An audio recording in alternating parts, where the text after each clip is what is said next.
Hey, welcome today. Now, today we have everything that you could ever want in a podcast episode. We have action, we have suspense, drama, nudity.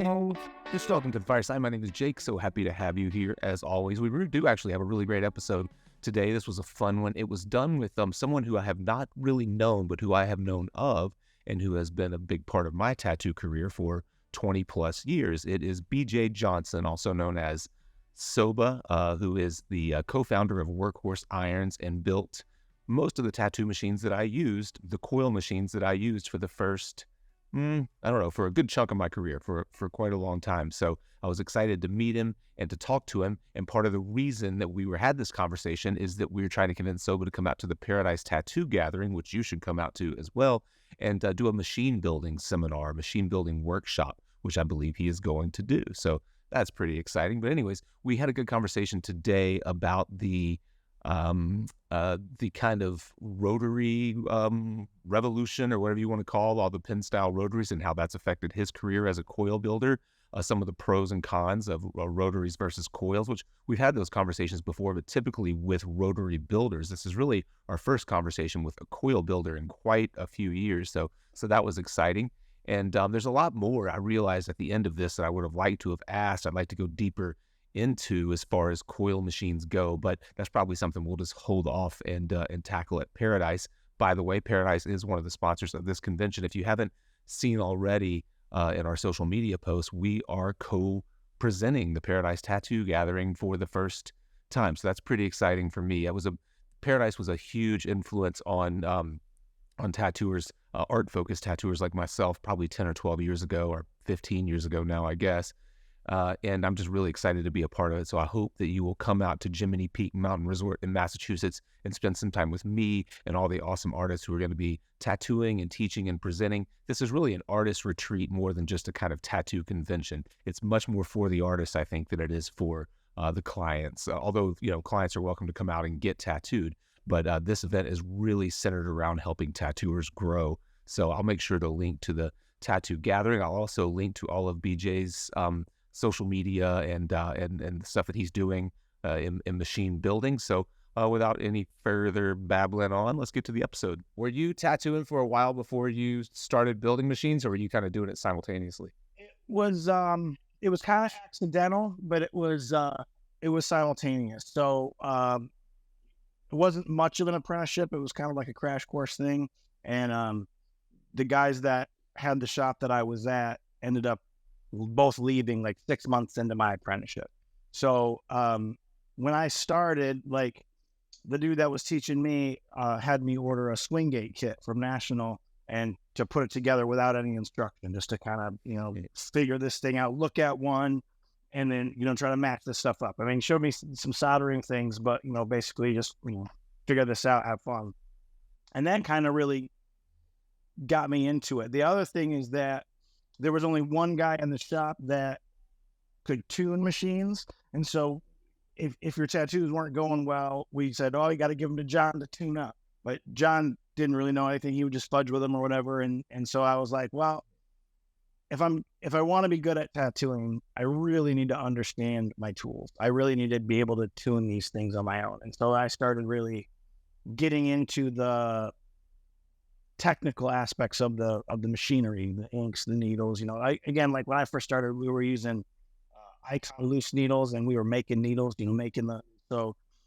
luckily I got to do all of that, and I got to see when pre-soldered groupings started coming out, and you just had to put them on the bar. And then pretty soon, now we can just buy disposables, And so the machines came with tattooing, and I really went down that rabbit hole. I much prefer creating objects than I do drawing. Drawing's always kind of been a means to an end. I love the tattoo process, and getting into the machines was absolutely so I could be a better tattooer. And then, of course, it just kind of took me away from tattooing. Got it. Full-time machine making. What kind of resources at that? So what time frame was this? That was late 97. Yeah. Okay. Yeah. Late 97.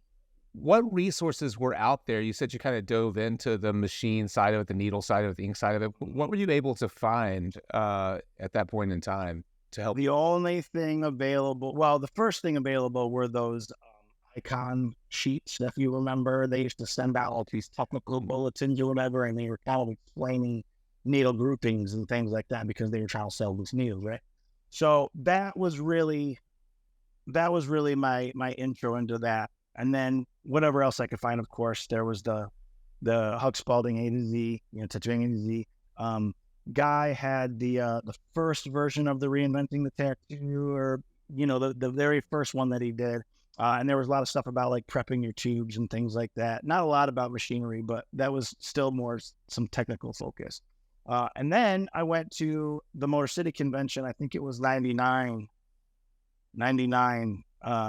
and just took some seminars. Like I took a Jack Rudy seminar. I took the Wild Tuttle seminar. I took the Time Machine Guys seminar, and really dove in. And that was where I got most of the information that I had. And then the rest was trial and error and figuring it out, reverse engineering type shit. Yeah. It's funny you mentioned the Time Machine guy, Fowler. Danny Fowler. Fowler. So my first machines were also national machines. I didn't buy the kit. I think I had like the Mad Max was my first. And then, but I went from there to the Fowler machines. And of course they had kind of the slotted body, so you could kind of do what you wanted, which I thought was going to be cool, but it was a disaster. It was a disaster for everyone.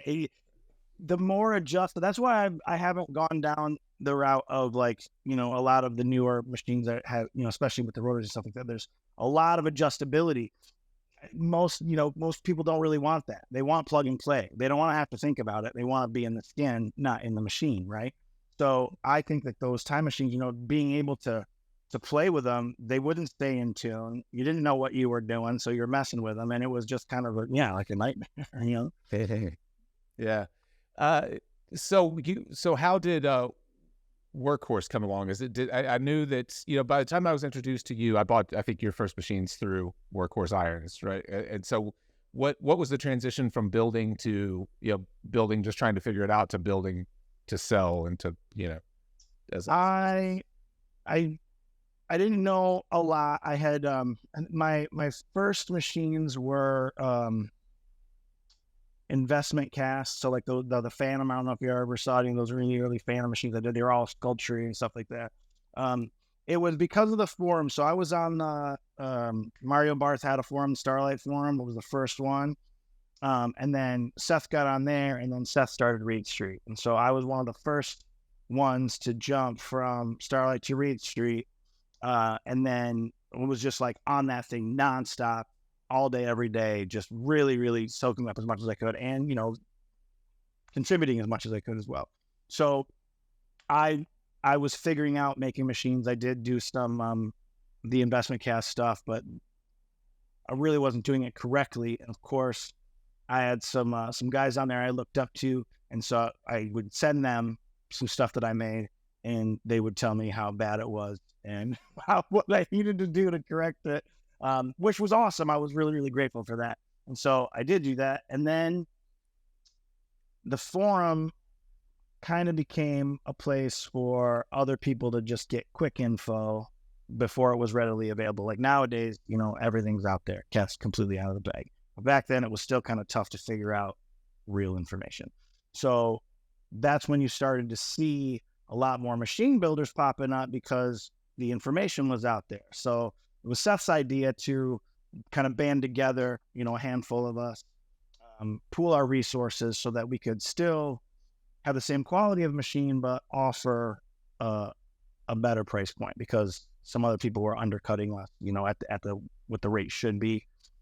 And so that's kind of how that came about. So Seth reached out to me to partner in it, and I was like, "Yep." And I had a bunch of resources here in West Michigan. We have a ton of machine shops and foundries and all kinds of stuff like that. So it ended up that where I am at ended up being the headquarters, and it kind of just went from there. Yeah. So I didn't produce a lot of machines before Workhorse. I mean, I had the Rusto, and I had a couple of those Phantoms. And then in 2003, we came out with Workhorse, and that was the pilot, the Mini-Rusto, and then we went from there. Yeah. Yeah. Yeah. And I guess that's about the time that I was introduced to it. And I don't remember how, but I knew it was early mid 2000s. Yeah. Yeah, but before that, and I still have a lot of questions. We'll get to this. One of the reasons that we're even having this conversation is we're trying to convince you to come out to Paradise Tattoo Gathering this year and do a machine building seminar. So I have a lot of machine questions, but I won't go too deep into them here. But one of the early things that I remember noticing back then was just experimenting. I was buying like spring stock and trying to like trace my springs and cut them and stuff and punch them. I didn't know why. I just wanted to test it out. Oh yeah. And your machines were the first ones that I ever saw. Like suddenly I saw like armature bars that had like cutaways in them, and then the front springs were way narrow. So I was going from these springs that all seemed kind of uniform, the front springs that like were kind of like so, and they even had like the kind of contact point, like the actual material in the contact point, and all that. And then suddenly it's like I start getting these machines that are like slivers of springs with no contact point, and I was like, "Well, what is this? Like what?" And no O-rings either. And no O-rings, yeah. So were people doing that before you guys, or I noticed doing it first, or there wasn't any companies that were doing it like that. So like those springs that you were talking about, like those national ones, they were kind of like really angular, and the tip of that front spring was just kind of a long rectangle with the contact point on there. And they were kind of controlling the way the machine would work with maybe spring thicknesses. And then what we were trying to do was make everything the same, like the same thickness of springs, and then vary the width and length to achieve the speed and the force versus, having to stock 3 different thicknesses of spring stock. It was only 1 thickness of spring stock, and then we would alter that. So the armature bar that was lightened was to, increase speed, things like that. So that's how we were achieving getting the results that we were after. Yeah. And that was all just through kind of trial and error, or were you, I mean, obviously there's math and geometry and all that kind of like stuff behind all of this, but were you, like, I'm just trying to picture going from forums and learning and like figuring things out to like making decisions like that, where it's just like, well, let's just see how much material we can carve out of this spring and achieve the result we're looking for. Well, I think it came from the idea, like having springs mass produced, having actual production springs was quite costly. And especially being tattooers and trying to build tattoo machines back then, trying to deal with vendors and getting them to actually deal with you is next to impossible. So all the old timers that were building machines were doing all this stuff by hand anyway, right? So the big companies could afford the dies and all that stuff to stock all the things. Tattooer builders didn't have that. So like, I remember being told like, oh, you go get the strapping from pallets is basically spring stock, and you would go and rummage through dumpsters and find strapping, and you would cut that up and use that for springs. So all the stuff that we used was like repurposed from something else because we literally couldn't get anybody to do business with us or afford it yet, right? So the hand cutting of the springs was kind of more of the tattooer machine builder approach to it versus the supply company approach to it. And I think it just came from that. And then as of course, we started moving more and more, hand cutting every single spring became quite troublesome. And then we were able to afford getting some dies made and like narrow down our geometry and figuring out that kind of stuff. So yeah, it was real gradual, but that's how it worked. About how many builders were building under Workhorse's brand at its kind of peak in your day? Well, we had maybe 9 at one point. I think we started with 5. And then, we would add one, and then, somebody else would leave, and then we'd add on another one. And so gradually kind of changing the lineup as things went on. Yeah.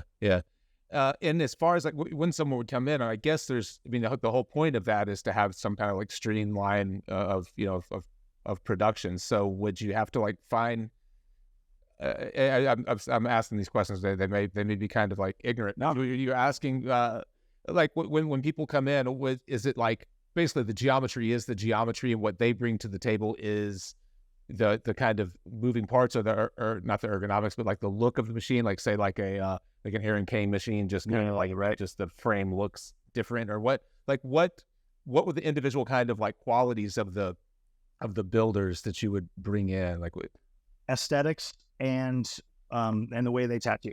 So, Aaron tattoos different than Seth tattoos different from, Corey Rogers or whatever. So, um, the originally like the builder would have each individual builder would have something else to offer in of course aesthetics, and then the way they would set them up, because they're the one tuning them. So it's like, if Adam's your favorite tattooer, and you want to do tattoos that look like the ones they're here doing, you want to get one of his machines, So he was doing the bulldogs and the pit bulls and all that before, and then he did that the side by side one, when we first came out, and so everybody had a little something different to offer. Aaron, of course, with the fancy carving and the fancy look and everything like that. Stuff was way more classic of revisiting the old machines.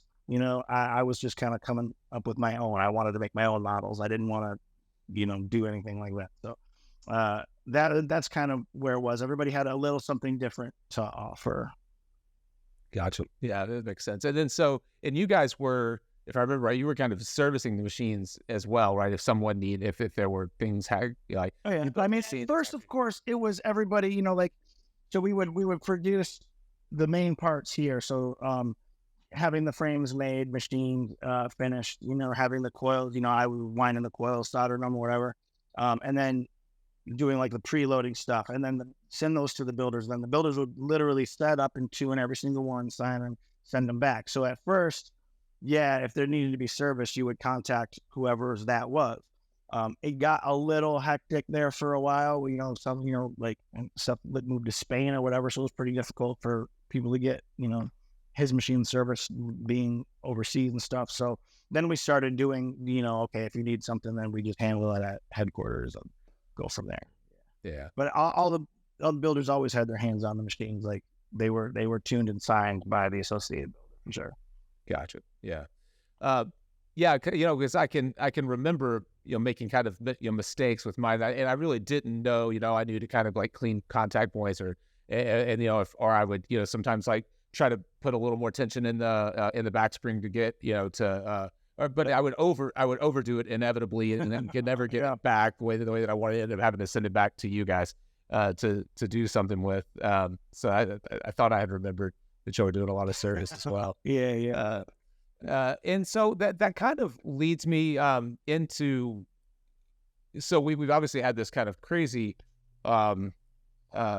rise of the pen style kind of rotary machine, and I hear a lot of tattooers who've been tattooing as long as I have, maybe, that say like, well, it's because of the the vibration, the ergonomics, the weight, and it was bothering people's hands and all that, and I never experienced the time. Of course, I was young.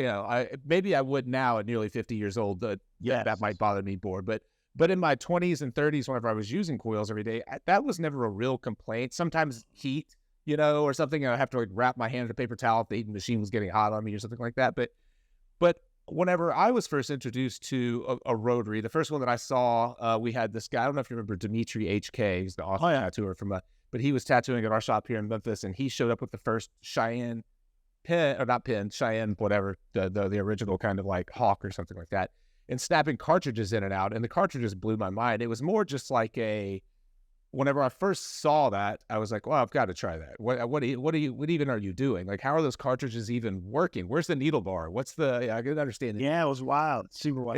It was wild. And so that was kind of my first introduction. And the reason that I started buying those machines is just because it was something I had never seen before. What was, and I don't know how many folks you talked to during that time frame when that transition was happening, but were people making that transition, in your opinion, because of like ergonomics and weight and vibration and all of that, or just because it was a cool new toy? I don't know. I think that we're all, we all like the new shiny thing, right? And then we get kind of used to what we're doing, and then we see something else, and we're curious. We want to get into it. We want to see what it's about. When I first started seeing the rotaries, I mean, remember, like, Spalding had that revolution. That rotary had been around for a super long time, so it wasn't new, right? But the coil guys always associate that with kind of jailhouse stuff, right? Or at least the American one. So my first kind of positive introduction to rotaries were the European guys using the spinners for lining. Like that's what was going on over there. And of course the weight was different or whatever. Once I think what was the I don't remember who really like it started. I don't remember when it started to become acceptable to fuck with rotaries. Exactly. It was really slow. I remember I did a interview in that Machine Gun magazine years ago, probably 05 or 06 maybe. And that was when they were just starting to really become accepted as a viable way to do tattoo, right? I don't think that the ergonomic situation is as detrimental as everybody makes it out to be. I don't think having a cord on your machine is keeping you from doing anything. I think that the trade-off is worse. Now, of course, if you're tattooing every single day for 25 years, you're going to wreck your hands and your wrists. You're going to wreck your body. Like I've already had cervical fusion. I blew a disc in my neck just from working at the workbench and from tattooing for so long. Like, yes, it wrecks your body if you're not careful, right? I think what you're giving up with the rotaries is worse for the tattoo, maybe better for your body, but not as good for the tattoo. I think hands down, coil machines, if tuned properly, do better tattoos. Right. From what, in theory of what we're actually doing with needles and skin and pigment, the way to control those things is, in my opinion, better with coils than it is with rotaries. Now, I've been trying for years to figure out a way to get, everybody wants the rotary to feel like a coil, right? It's very difficult to do that. It has been done a couple of times by a couple of people.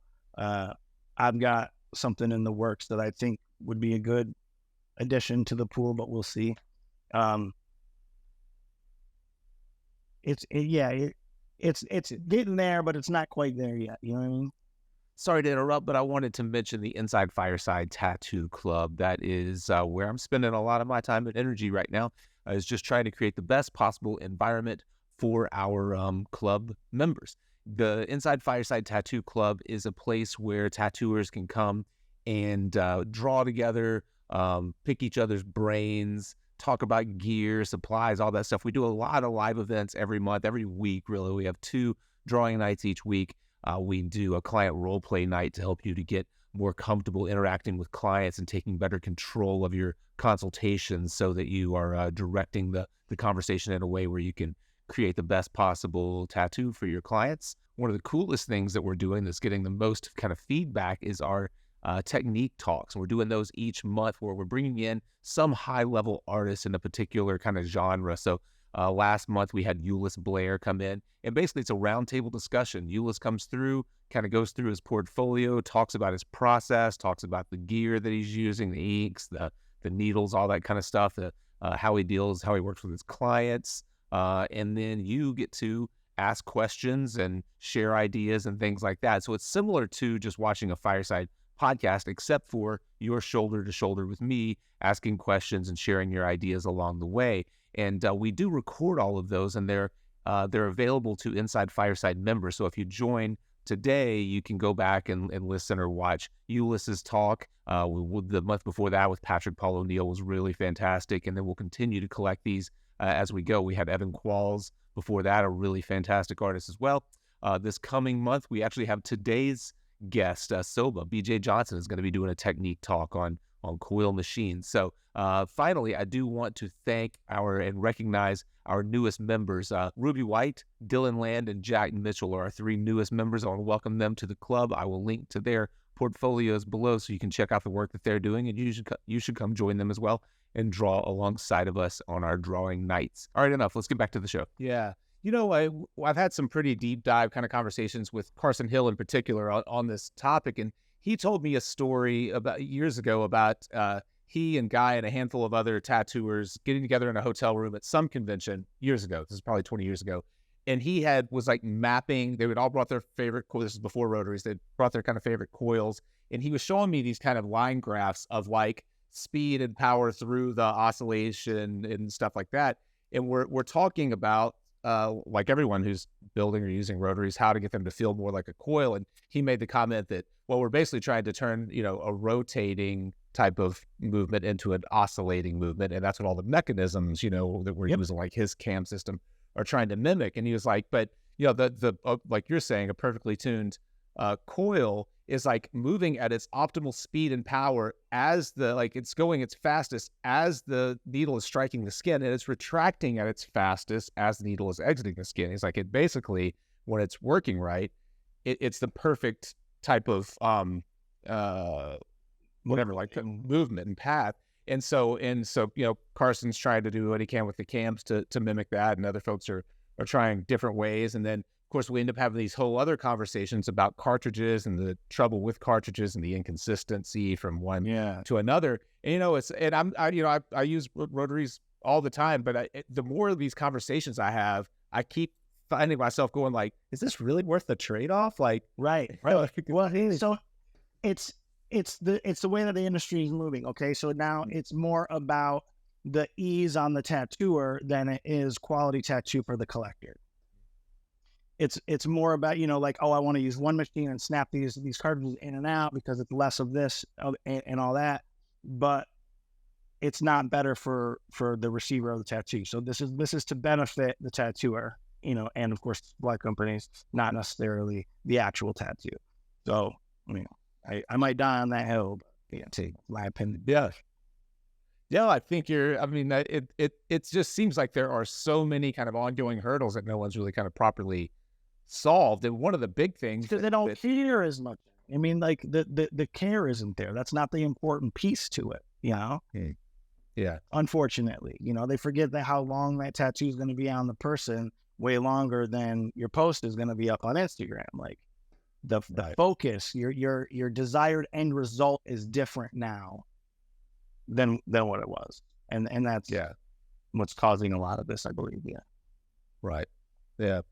Even some of the coil builders, a hurdle that they have that wasn't there for, not coil builders, the rotary builders, is allowing for all of the differences in tension and movement and stuff in these cartridges. And I've made the comment to, I think it was Carson in one of our interviews, that I had bought quite a few. I bought like a case of cartridges that I had not used with his Numa machine before.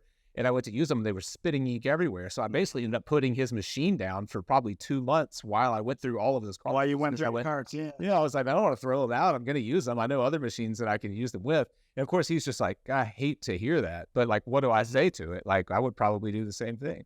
Yeah, there's so many manufacturers, you know, and the tolerances are all over the place because they're made to be affordable. And so, yeah, it's there's and even from batch to batch, like I went through so many cartridges trying to find one that had it all. And then when I finally found one, when I'd reorder, they'd be different. They're inconsistent, you know? And so, yeah, it's really, really frustrating. Very frustrating. Yeah. I mean, it's a genius concept. Like if we could just fucking nail it, great. I love the idea of it.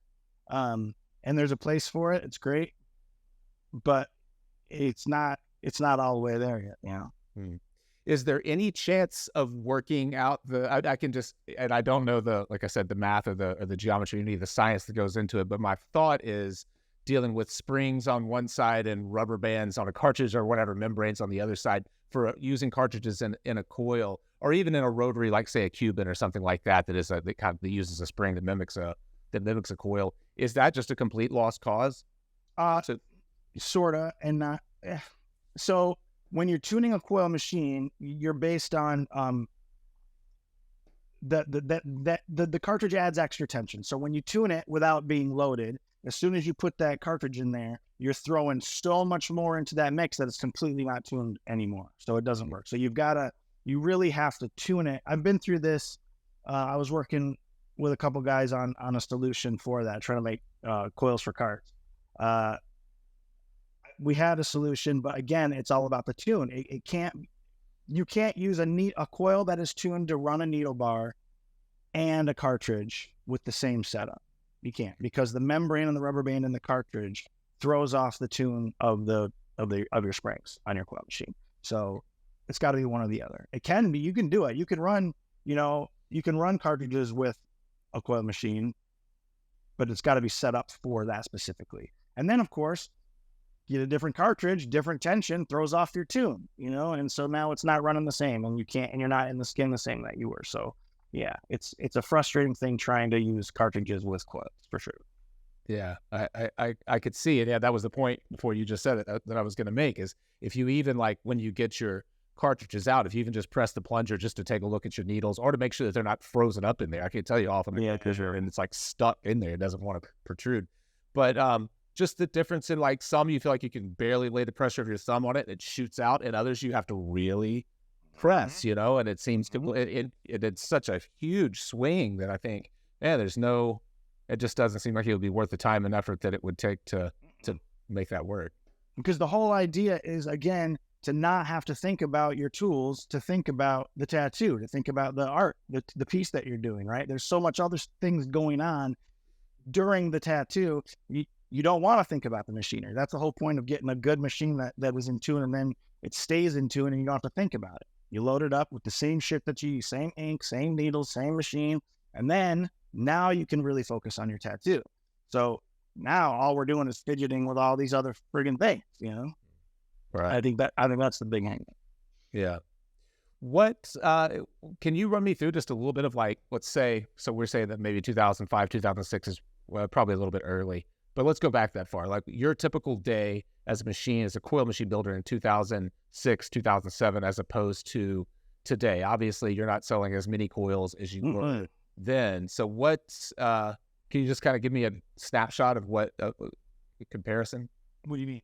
Just in, like, what your typical work day is today versus then, when you're doing so much production work. I mean, you're producing. Oh yeah. Well, back then, yeah. So then that was it. It was every single day. And again, I was heading up Workhorse in the back of my tattoo shop. So I had a tattoo shop, and was running Workhorse out of the back of it. And so, yeah, like, building all day, doing all that kind of stuff.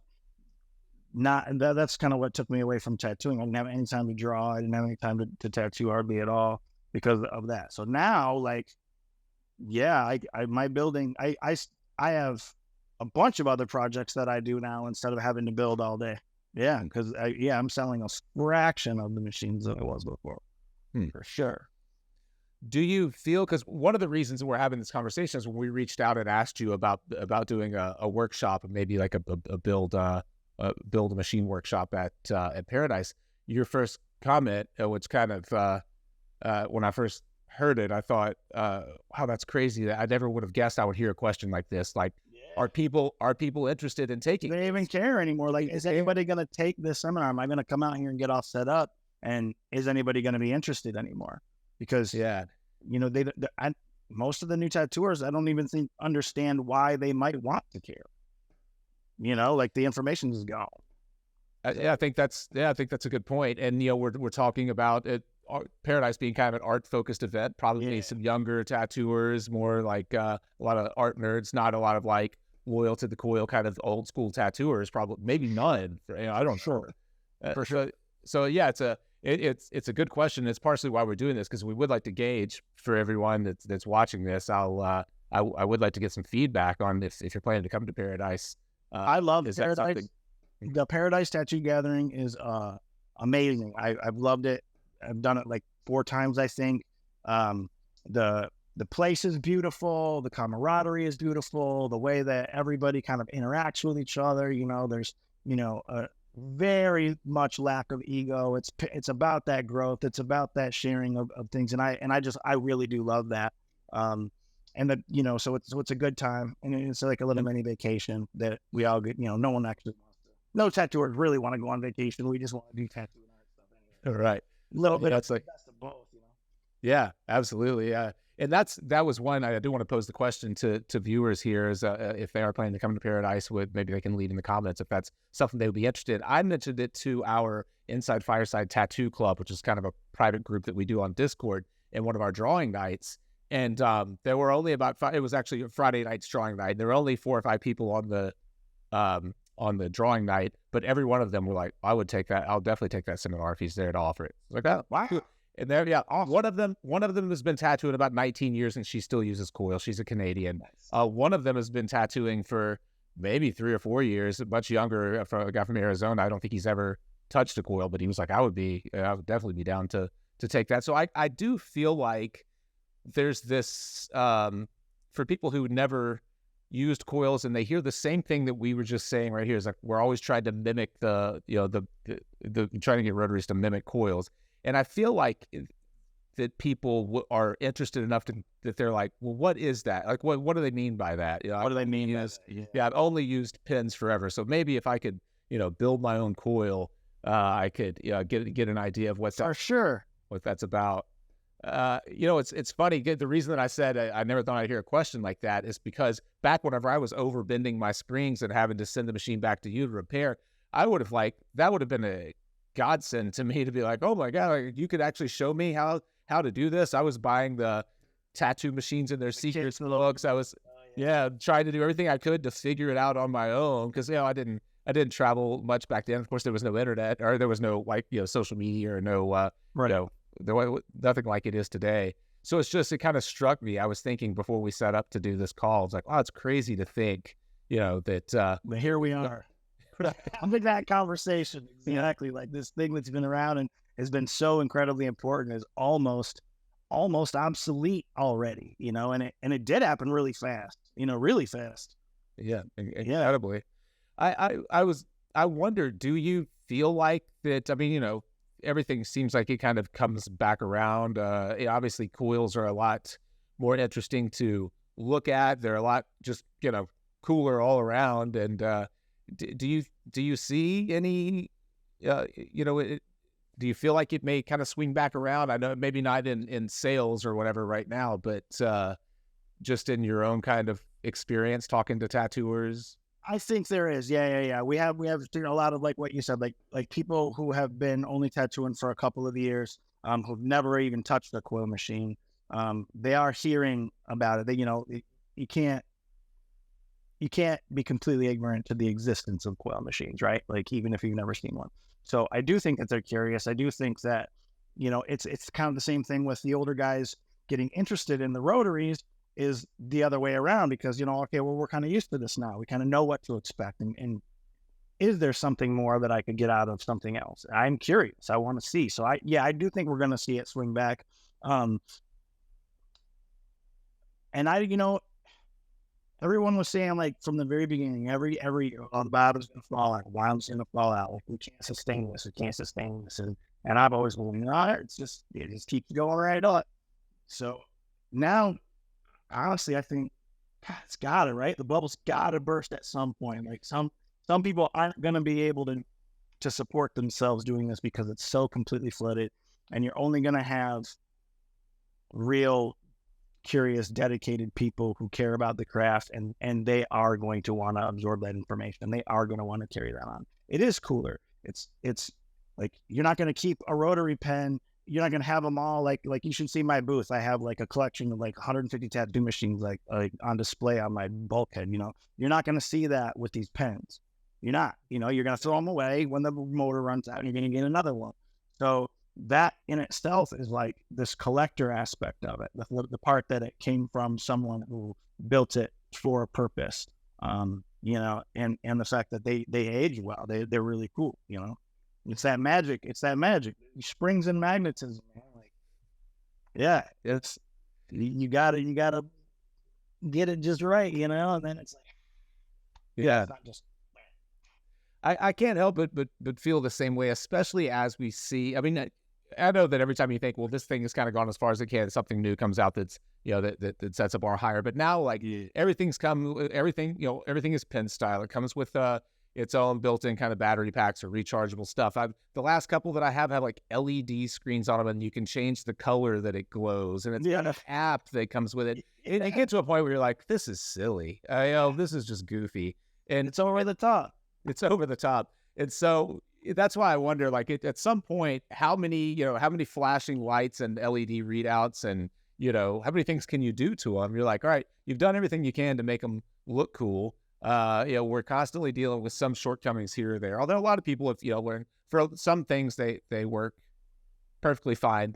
For shading or color. I still don't know anyone who just Strictly lines with them. Strictly lines with them. Yeah. But yeah, that's kind of what I think.